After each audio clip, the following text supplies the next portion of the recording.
போதிவனம் பதிப்பகத்தின் சார்பாக இலங்கையில் தமிழர்கள் மீதான ஆயுதப்படை பாலியல் வன்முறை பிரையன் சினவரத்தினி அதை தமிழில் மொழியாக்கம் செய்த வெற்றிவேல் அவர்களுடைய இந்த புத்தக நூல் அறிமுக கூட்டத்திற்கு வரவேற்புரையாற்றியுள்ள தோழர் கருணா பிரசாத் அவர்களே, தலைமையுரை ஆற்றிய வழக்கறிஞர் பாவேந்தன் அவர்களே, சிறப்புரையாற்ற வருகை தந்துள்ள மாண்புமிகு ஐயா நீதிபதி கே சந்துரு அவர்களே, தோழர் தியாகு அவர்களே, பேராசிரியர் மணிவண்ணன் அவர்களே, முகேசு தங்கவேல் அவர்களே, இங்கே திரளாக கூடியிருக்கக்கூடிய சான்றோர் பெருமக்களே, ஊடகவியலாளர்களே, உங்கள் அனைவருக்கும் வணக்கம். மிக மிக முக்கியத்துவம் வாய்ந்த ஒரு நூல். இலங்கையில் தமிழர்கள் மீதான இந்த ஆயுதப்படையினரின் பாலியல் வன்முறை. பொதுவாக ஒரு இனத்திற்கும் இன்னொரு இனத்திற்கும் இடையிலான அதிகார ஆயுத மேலாதிக்கம் தொடர்பான ஒரு அரசியல், அது போராக வெடிக்கும் போது அதன் விளைவாக பெண்கள் பாதிக்கப்படுவது இயல்புதான் என்று பேசக்கூடிய அளவிற்கு இலங்கையில் இந்த கொடுமை அரங்கேற்றப்படும் பொழுதெல்லாம் பேசினார்கள். ஏனென்றால் அவர்களுடைய நோக்கம் இந்த இன அழித்தல் இவ்வளவு திட்டமிட்டு நடத்தப்படுகிறது என்கின்ற கவலையை விட ஒரு பயங்கரவாதம் அழிக்கப்படுகிறது என்பதை அதை முன்னிலைப்படுத்தினார்கள். இலங்கையினுடைய வரலாற்றை, இலங்கையில் அந்த இரு இனங்களும் அந்த நாட்டினுடைய மேம்பாட்டிற்கு உடைத்து கொடுத்த பங்கீட்டை அதையெல்லாம் மறந்துவிட்டு ஒரு ஆதிக்க அரசியலுக்கு, பெரும்பான்மை அரசியலுக்கு துணை போன அனைத்து சக்திகளும் அன்றைக்கு முன்னிலைப்படுத்தியது பயங்கரவாதம் என்கின்ற ஒரு சொல்லைத்தான். அது அந்த ஒடுக்கப்பட்ட மக்களினுடைய அந்த உரிமை குரலாக தங்களை தாங்களே பாதுகாத்துக் கொள்வதற்கான அந்த போராட்டம் முன்னெடுக்கப்பட்டதை எப்படி நாம் பயங்கரவாதம் என்று சொல்கின்றோம் என்கின்ற கேள்விகளுக்கு அவர்கள் பதில் சொல்லவில்லை. ஆனால் அந்த பயங்கரவாதம் ஒழிக்கப்பட வேண்டும், இலங்கை மண்ணில் இருந்து அது அழித்து ஒழிக்கப்பட வேண்டும், இப்படியெல்லாம் சொல்லி சொல்லி அந்த இன அழித்தலுக்கும் அதோடு சேர்ந்து ஆயுத படையினரின் சிங்கள பௌத்த இனவாத வெறிகொண்டு அவர்கள் நடத்திய இந்த பாலியல் வன்கொடுமைக்கெல்லாம் ஒரு அரணாக நின்று அது தொடர்வதை அவர்கள் அனுமதித்தார்கள் அல்லது வேடிக்கை பார்த்தார்கள் என்று சொல்லலாம். இதில் ஊடகங்களும் ஊடகவியலாளர்களும் கூட அடக்கம். எம்பெடட் ஜேர்னலிஸ்ட் என்று சொல்வார்கள். அந்த காலகட்டத்தில் பேப்பரில் படித்துக் கொண்டிருந்த, அதை ஆழ்ந்து கவனித்துக் கொண்டிருந்த ஐயா சத்யாவை போன்றவர்கள் இதெல்லாம் நன்கு அறிந்திருப்பார்கள். இந்த தமிழ் இனத்தின் மீது தொடுக்கப்பட்ட அந்த சிங்கள பௌத்த வன்முறை இனவெறியாட்டத்தை விட மோசமானது பேனாவின் முனை கொண்டு பத்திரிகைகளில் நடத்தப்பட்ட அந்த இன அழித்தல் தான். ஏதாவது ஒன்றுத்துக்கு வந்துட்டு ஒரு கவசமாகவும் ஒரு அங்கீகாரமாகவும் இருக்கணும் அப்படின்னோம்னா அது ஊடகங்களை விட வேறு எதுவுமா இருக்காது. அது இப்போ நம்மளுக்கு ரொம்ப நல்லா தெரிஞ்சிருக்கும். இந்த நாட்டு அரசியல்ல எப்படி ஊடகங்கள்லாம் நிற்கிறாங்க, என்னெல்லாம் எடுத்து அவங்க பேசுறாங்க, அதற்கு எதிராக நாமெல்லாம் எவ்வளவு மூச்சு பிடிச்சி போராடிக்கிட்டு இருக்கிறோம் அப்படின்றதெல்லாம் வச்சு பார்த்தோம் அப்படின்னோம்னா அதெல்லாம் புரியும். அன்றைக்கு இன்னும் கொடூரமா இருந்துச்சு. அப்படியே ஏதோ இது 2008 தான் தொடங்கி, 2007 தான் தொடங்கி, 1983 இவர்கள் நடத்திய தாக்குதலை ஒட்டித்தான் இது வந்தது என்பதை போலெல்லாம் சொல்லப்பட்டது. ஆனால் 1956 ஒரு வெள்ளையர் தாச்சி என்பவர் 1956 என்ற புத்தகத்தை எழுதி அங்கே எப்படி தமிழர்கள் ஒடுக்கப்படுகிறார்கள், அவர்களுடைய நிலபுலன்கள் எவ்வாறு பறிக்கப்படுகின்றன, அவர்கள் எவ்வாறு விரட்டப்படுகிறார்கள் என்பதையெல்லாம் முதலில் பதிவு செய்தார். இதை ஐயா காசி ஆனந்தன் அவர்கள் என்னிடம் பகிர்ந்து கொண்டார்கள். ஆரம்ப காலகட்டம், அப்பொழுதெல்லாம் 83க்கு பிறகு. எனவே அந்த காலகட்டத்திலேயே அது நடப்பதையெல்லாம் உணர்ந்த ஒரு நாடு எது என்றால் அது இந்தியா தான். இந்திய ஒன்றிய அரசு தான், நேரு உள்ளிட்ட இந்த நாட்டினுடைய தலைவர்கள் தான். எல்லாருக்கும் தெரிஞ்ச விஷயம் அது நடந்துச்சு. ஒரு நாள் ஒரு பேச்சுவார்த்தையின் போது ஐயா காசி ஆனந்தன் அவர்கள் சொன்னார்கள், ஐயா சத்யா சிவராமனோடு கூட கொடுத்து பகிர்ந்து கொண்டிருந்து பேசிக் கொண்டிருந்த போது, இலங்கையில் தமிழர்கள் வாழ்ந்த பகுதி 26,500 சதுர கிலோமீட்டர். 26,500 சதுர கிலோமீட்டர். கொஞ்சம் கொஞ்சமாக ஒடுக்கப்பட்டு, துரத்தப்பட்டு, அழிக்கப்பட்டு, அவர்கள் வாழ முடியாமல் அப்படியே வடக்கை நோக்கி அவர்கள் புலம்பெயர்ந்து வந்து வந்து இழந்த நிலங்கள். கடைசியாக ஆயுத போராட்டம் வலிமை பெற்று அது சிங்கள படைகளினுடைய ஆயுத வல்லமையை எதிர்த்து நின்று தடுத்து காத்து நின்றதுதான் இப்பொழுது நாம் பார்க்கக்கூடிய அந்த 11,500 சதுர கிலோமீட்டர் என்று சொன்னார். 15,000 சதுர கிலோமீட்டர்களை இழந்து நின்றது தமிழினம். நிறைய வெளிநாடுகளுக்கெல்லாம் போனது, எல்லாம் போயிட்டு. அப்பொழுது அவர் ஒரு கேள்வி எழுப்பினார். இப்படியெல்லாம் நடந்து இவ்வளவு பெரிய வரலாறு, அது பல்வேறுபட்ட முகங்களில் சொல்லப்பட்டது. அதில் குறிப்பாக பிரியன் சினவரத்தினே அவர்கள் தொடர்ந்து இது தொடர்பாக இப்படி இதை பற்றி கட்டுரைகளை எழுதி கொண்டே இருந்தார். சிங்கள ஊடகங்களில் எழுதி கொண்டிருந்தார். என்னை பொறுத்த வரைக்கும் சிங்கள இன்டெலிஜென்சியா எவ்வாறு இந்த இன அழித்தல், அந்த போருக்கு பின் போரை நிறுத்துவதற்காக நடத்தப்பட்ட அமைதி பேச்சுவார்த்தை என்பதிலெல்லாம் எவ்வாறு நடந்து கொண்டார்கள் என்பதையெல்லாம் நாம் பார்த்தோம். அவர்கள் மாறுபட்டு நின்றார்கள். சிங்கள பௌத்த இனவாத அரசியலையும் தாண்டி, சந்திரிகாவை தாண்டி, ஜெயவர்தனை எல்லாம் தாண்டி, ராஜபக்ச எல்லாம் தாண்டி அவர்கள் நின்றார்கள். அவர்களெல்லாம் பார்த்த பார்வை வேறு. ஆனால் அந்த மெயின் ஸ்ட்ரீம் பாலிடிக்ஸ் அது பார்த்தது வேறு. அது முழுக்க முழுக்க இனவாத அரசியலின் மூலம்தான், பெரும்பான்மை அரசியலின் மூலம்தான், சிங்கள ஆதிக்கத்தை தக்க வைப்பதன் மூலம்தான் நமது அரசியலுக்கான அடித்தளம் இருக்கிறது என்று நினைத்தது, அதை செயல்படுத்தியது. எனவே இலங்கையில் நடந்தது என்பது ஏதோ ஒரு விபத்தாக, ஒரு நீண்டகால தமிழர் சிங்களர் பகைமையோ அதெல்லாம் எதுவுமே கிடையாது. ஒரு செயற்திட்டம், திட்டமிட்டு முன்னெடுக்கப்பட்ட ஒரு செயற்திட்டம். அதை பார்த்தா தெரியும். அந்த செயல் திட்டம் தான் ஜெனோசைட். எனவே அதுல என்ன அப்படின்னா, ஒரு உதாரணத்துக்கு நான் சொல்ல போறேன்.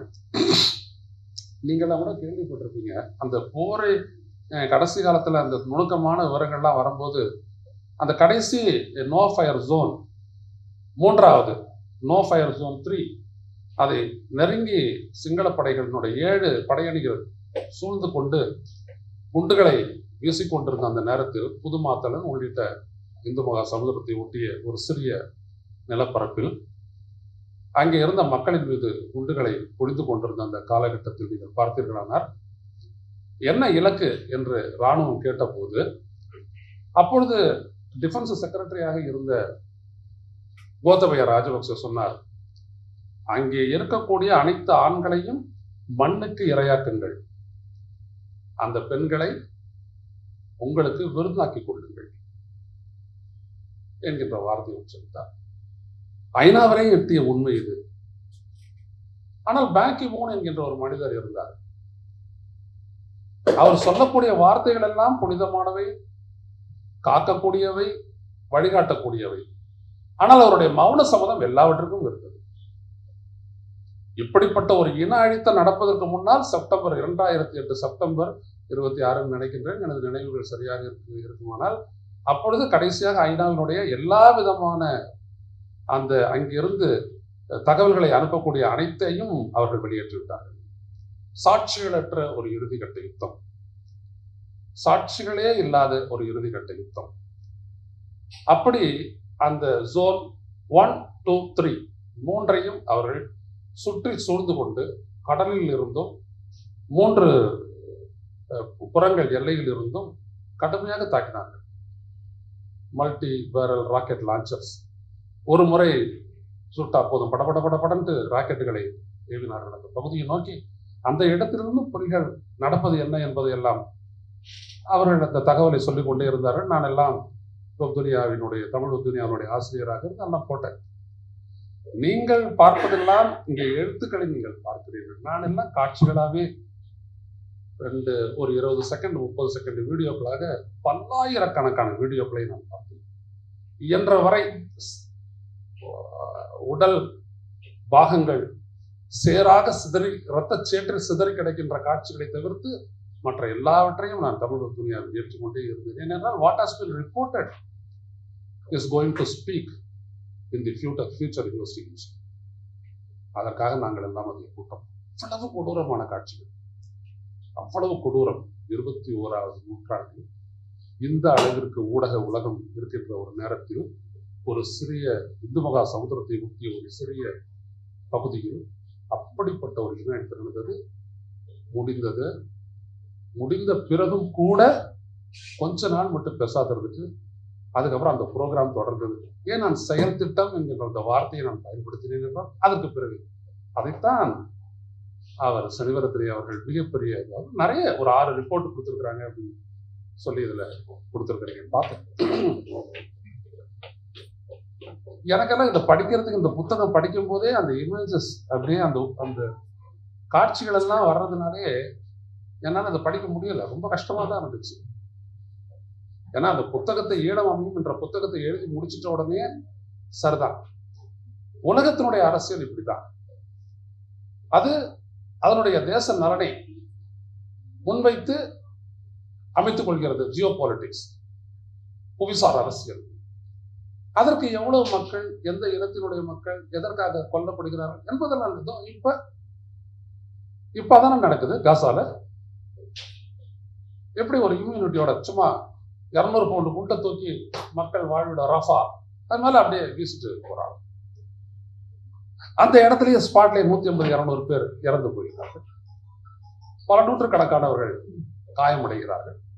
எடுத்துட்டு போயிட்டு சேர்க்கறதுக்கு ஹாஸ்பிட்டல் இல்லை, காப்பாத்துறதுக்கு ஆக்சிஜன் இல்லை, கொடுக்கறதுக்கு ஏத்துறதுக்கு பிளட் இல்லை, எதுவுமே இல்லை. ஆனா உலகத்துல ஒன்றும் பெரிய பிரளயம் ஒண்ணு வெடிச்சதில்லை. அது ஐநா அதனுடைய வாயு உபச்சாரத்தை செய்ய போகிறது. அதெல்லாம் கொடூரமானது, மனிதாபிமானமற்றது, இப்படியெல்லாம் செய்யக்கூடாது என்று சொல்ல போகிறார்கள். இன்னும் கொஞ்சம் அதிகமா போச்சு அப்படின்னா ஐநாவுடைய பாதுகாப்பு கவுன்சில் பேச போகிறார்கள். ஆனால் அதே குண்டு வீச்சு, அதே அடித்தல், அதே ஆதிக்கத்தை நிலைநிறுத்தி எதற்காக இலங்கையில் நடத்தப்பட்டதோ தமிழர்களுக்கு எதிராக அதே தான் காசாவில் நடத்தப்பட்டது. அப்ப ஏன் இந்த இடைப்பட்ட காலத்தில், ஏனென்றால் இன அழித்தலை பற்றி பேசும்போது, மானபங்கம் செய்யப்பட்ட பெண்களை பற்றி பேசும் பொழுது சரிவரத்தினை குறிப்பிடுகிறார்கள் அல்லவா, 50,000க்கும் மேற்பட்ட பெண்கள் கைப்பெண்களாக இருக்கின்றார்கள் என்று. அது மட்டுமல்ல, அதையும் தாண்டி 1,00,000க்கும் கிட்டத்தட்ட இளம் சிறார்கள் தாய் தந்தை அற்றவர்களாக அங்கே இருக்கிறார்கள். ஒரு சிதறடிக்கப்பட்ட சமூகமாக ஈழத்தமிழ் சமூகம் வாழ்ந்து கொண்டிருக்கிறது. இதுதான் 2009 இன்று வரை இந்த 15 ஆண்டுகளாக தொடர்கிறது. உலகமும் வேடிக்கை பார்த்து கொண்டிருக்கிறது. எந்த விதமான விசாரணை பண்ணி எவ்வளவோ ஆதாரங்களை எல்லாம் கொடுத்து விட்டோம். எவ்வளவோ ஆதாரங்களின் மீது விசாரணை, அது கலப்பு பொறிமுறை, ஹைபிரிட் இன்வெஸ்டிகேஷன் என்றெல்லாம் ஐநாவுடைய மனித உரிமை மன்றத்தில் தீர்மானங்கள் நிறைவேற்றப்பட்டன. எல்லாம் அப்படியே கிடக்கிறது. ஒரு முறை கூட பேசும்போது சொன்னார், இந்த இடத்திலாவது இந்த உலகம் எம்மை காப்பாற்றவில்லை என்றார். ஒரு நாடாக இருந்த நாங்கள் இன்றைக்கு சில பிராந்தியங்களாக ஆகிவிட்டோம். இன்னும் ஒரு 10-20 ஆண்டுகள் போனால் நாங்கள் சில தொகுதிகளாக மட்டுமே ஆகிவிடுவோம். அதன் பிறகு தமிழ் ஈழ மக்கள் என்பவர்கள் ஆங்காங்கே இருக்கக்கூடிய வாக்காளர்களாக மட்டுமே இருப்போம் என்று ஐயா காசியானவர் பேசினார். மிக ஆழமான சொற்களவை. அதைத்தான் அவர் டெல்லியில் சென்று பேசிக் கொண்டிருக்கிறார். அதெல்லாம் டெல்லிக்கு தெரியாதெல்லாம் ஒண்ணும் இல்லை. ஆனா 6வது திருத்தம் என்றெல்லாம் அவர்கள் பேசிக் கொண்டிருக்கிறார். இந்த சிக்கலை ஆழ்ந்து நோக்கக்கூடிய எவரும் ஒன்றை மட்டும்தான் பேசுவார், இதை நிறுத்துவது எப்படி? 2 நேஷன் சொல்யூஷன், அவ்வளவுதான். அவர்களுக்கான அவர்களுடைய இடம், நமக்கான நம்முடைய தேசம். இதிலே கூட ஒரு தமிழீழம் என்பது, தனித்தமிழீழம் என்பது மட்டுமே ஒற்றை குறிக்கோள் என்று சொல்லி பேச்சுவார்த்தைக்கு போகவில்லை தமிழீழ விடுதலை புலிகள். இங்கே இருக்கக்கூடிய பலருக்கும் தெரிந்திருக்கலாம். இலங்கையினுடைய ஒற்றுமைக்கும் இறையாண்மைக்கும் உட்பட்ட ஒரு தீர்வை நீங்கள் தர முடியுமா என்று கேட்கப்பட்ட போது பன்னாட்டு அறிஞர்களுடன் அவர்கள் பேசி ஒரு தீர்வு திட்டத்தை அளித்தார்கள். இஸ்கா, இன்டரிம் செல்ஃப் கவர்னிங் அத்தாரிட்டி என்று ஒரு இடைக்கால நிர்வாக சபை. அதில் தீர்வுக்கான அனைத்து கூறுகளும் அடங்கி இருக்கிறது. தீர்வுக்கான ஒரு கதவை புலிகள் திறந்து விட்டார்கள் என்று சிங்கள ஊடகங்கள் எல்லாம், இன்டெலிஜென்சி, அவங்களுடைய புத்திஜீவிகள் எல்லாம் எழுதக்கூடிய அளவிற்கு அதை செய்தார்கள். ஆனால் ஒரு நாடு அதை தடுத்தது, இந்தியா. திட்டவட்டமாக தெரியும். எல்லாவற்றையும் அவர்களும் ஆதாரத்தோடு வார் ஆன் டெரர் இன் ஸ்ரீலங்கா என்கின்ற ஒரு வெப்சைட்ல அவங்க எல்லாத்தையும் எடுத்து போட்டு வச்சுட்டாங்க. இங்க இந்தியா எப்படி உதவிச்சு, ஈரான் எப்படி உதவிச்சு, பாகிஸ்தான் எப்படி உதவிச்சு, இவர் எப்படி செஞ்சாரு, இது எப்படி பண்ணோம், எப்படி குண்டு போட்டோம், எப்படி நாங்க சர்வைலன்ஸ் பண்ணோம், எப்படி புலிகளுடைய சப்ளைஸ் எல்லாம் அழிச்சோம், அதுக்கப்புறம் எப்படி மக்களை அழிச்சோம், எல்லாத்தையும் அவன் போட்டு வச்சுட்டான். நீ என்னைக்காச்சும் சிங்களவனை நீ குறை சொன்ன, நீ மாட்டி விட்ட சர்வதேச நீதிமன்றத்துலன்னா இவங்க எல்லாம் என் கூட இருந்த சகாக்கள் பா அப்படின்னு எடுத்து வந்தாங்கன்னா முதல்ல நிற்கக்கூடிய நாடு இந்த நாடு தான், இந்தியா தான் நிற்கும். அந்த அளவுக்கு அந்த இதுல ஆதாரங்கள் இருக்கு. அதையே ஆதாரமாக என்னுடைய புத்தகத்துல, ஈழமாமி புத்தகத்துல ஒரு பெரிய டிப்ளமேட், இந்தியாவுடைய டிப்ளமேட் சொன்னார். ரொம்ப அழகா அவரு எல்லாத்தையும் சொல்லிட்டே போயிட்டு கடைசியில சொன்னாரு, ஆனால் ஏதோ ஒன்று ஒரு நெருடலாகவே இருந்தது. என்ன இது, என்ன இது என்று எனக்குள் அது உறுத்தி கொண்டே இருந்தது. திடீரென்ற கையை எடுத்து பார்த்தேன், என் கைகளில் ரத்தம் தோய்ந்திருந்தது. ஈழத் தமிழ் மக்களின் ரத்தம் அது. இந்தியாவுடைய ஒரு டிப்ளமேட் சொன்னார். Yes, written it. அதை ஒரு கட்டுரையாக வெளியிட்டார். அந்த ரத்தம் தான் 1.5 லட்சம் தமிழர்கள் கொல்லப்பட்டார்கள் என்றால் அந்த ரத்தம் தான். பல்லாயிரக்கணக்கான தமிழ் பெண்கள் பாலியல் வன்புணர்வுக்கு ஆளாக்கப்பட்டார்கள் என்றால் அந்த கைகளினுடைய ஆதரவு தான். எனவே ஒரு காலகட்டத்தில் கலைஞர் சொன்னதும் பின்னாலே பிரம்மச்சரம் அவர் சொன்ன இந்த டிப்ளமேட் சொன்னதும் எல்லாம் ஒன்றாகவே இருக்கிறது. மனசாட்சிக்கு உட்பட்ட மனிதர்கள் பேசும்போதெல்லாம் இப்படிப்பட்ட உண்மைகள் வெளியே வருகின்றன. ஆனால் இந்த உலகத்தில் சர்வதேச விசாரணை என்று எதுவும் நடக்காது. எப்படி பேசினாலும் எப்படி பார்த்தாலும் ஒரு தீர்வை நோக்கித்தான் நமது மனசை நாம் செலுத்தியாக வேண்டும், சிந்தனையை செலுத்தியாக வேண்டும்.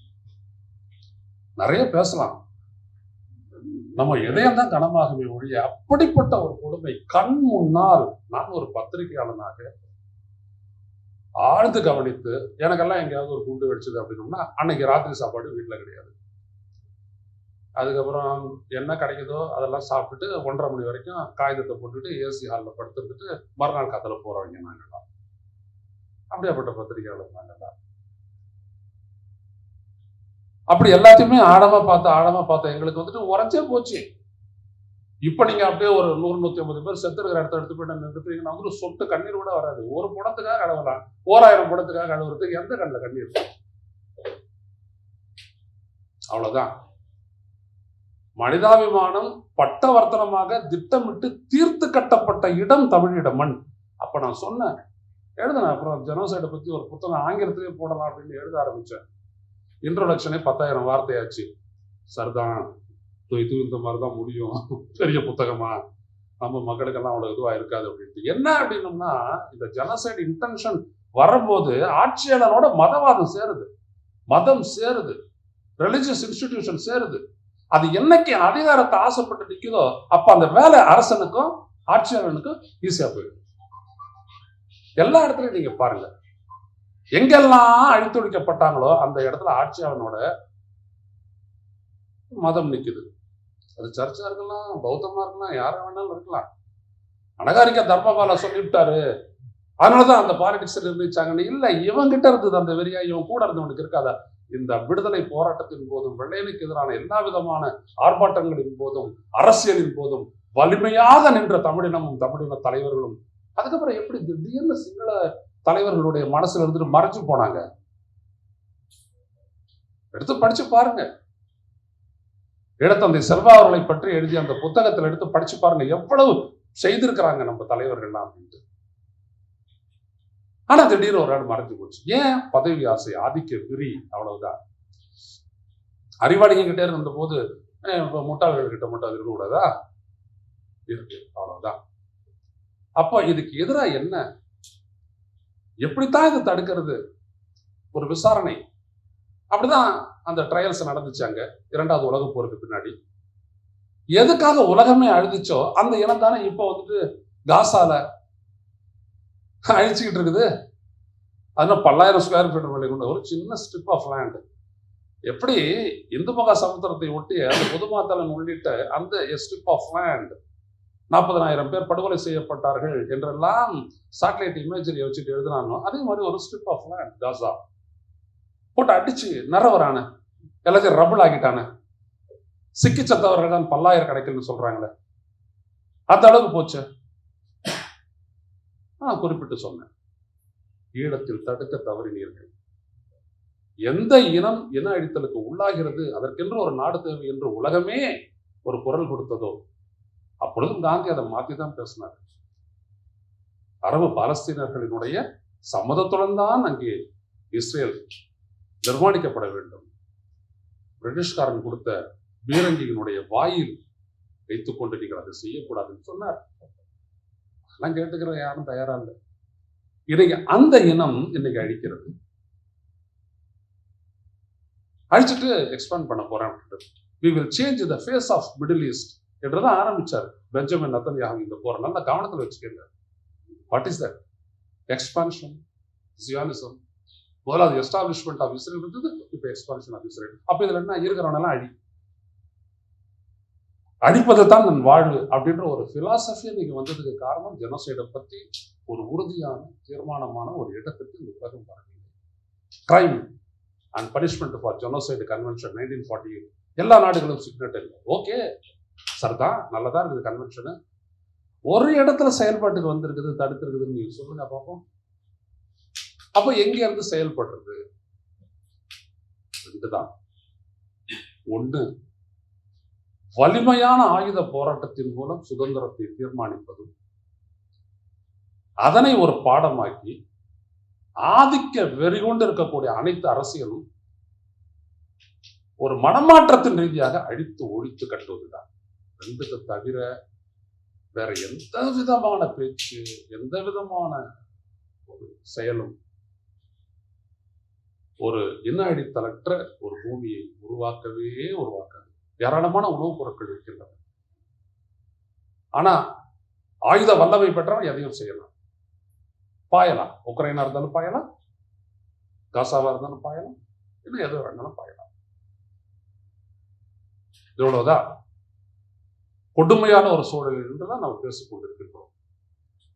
இன்னும் சொல்ற மாதிரி அந்த சமாதான புறா அது வந்துட்டு பாத்தீங்கன்னா ஒரு பெரிய அணுகுண்டு மேல அது ஒரு கொசு மாதிரி உட்கார்ந்துட்டு இருக்கும். ஒரு படம் அதெல்லாம் ரொம்ப ஃபேமஸான கார்ட்டூன் அது. அந்த மாதிரிதான் நாமெல்லாம் வாழ்வை மிகப்பெரிய அளவுக்கு ஆமோதிக்கின்றோம், ஆதரிக்கின்றோம். குழந்தைகளுடைய மகிழ்ச்சியான ஒரு பெருவாழ்வை நாம் ஒரு கனவாக பார்க்கக்கூடிய ஐடியலிஸ்ட் நாம் தான். ஆனா நம்மளுக்கு எல்லாம் ஒரு இடம் இல்லை அப்படின்னு சொல்லிட்டு இந்த நாட்டு இந்த உலகத்தினுடைய அரசியல் அப்ப வீழ்த்தக்கூடிய அந்த அரசியலை வெறும் வாக்கு சக்தியால முடியாது. ஏன்னா இவிஎம் வச்சு மடக்கிடுவாங்க. எனவே இதை மிகப்பெரிய ஒரு சிந்தனை மாற்றத்தின் மூலம் இந்த ஜெனோசைட் அப்படின்ற ஒரு எண்ணம் அழித்து ஆதிக்கம் செலுத்தி ஆள வேண்டும் அப்படின்ற அதனுடைய சின்ன சின்ன த்ரெட், அது சாதியில இருந்தாலும் சரி, மதத்துல இருந்தாலும் சரி, புலகங்கள் இருந்தாலும் சரி, பொருளாதாரம் இருந்தாலும் சரி, எல்லா இடத்துல இருந்தும் நீக்கி மகனே நீ சந்தோஷமா வாழ வேண்டும்னா முதல்ல இன்னொரு மனிதனுக்கு இடம் கொடுறா அப்படின்றத 6 வயசு பையனுக்கு சொல்லணும். 6 வயசுல 1வது சேர்றான், 11 வயசுல அவன் 6வது கிளாஸுக்கு வருவான். வரும்போதே ஜெனோசைடு என்ன முதல்ல கிளாஸ் எடுத்தாகணும்.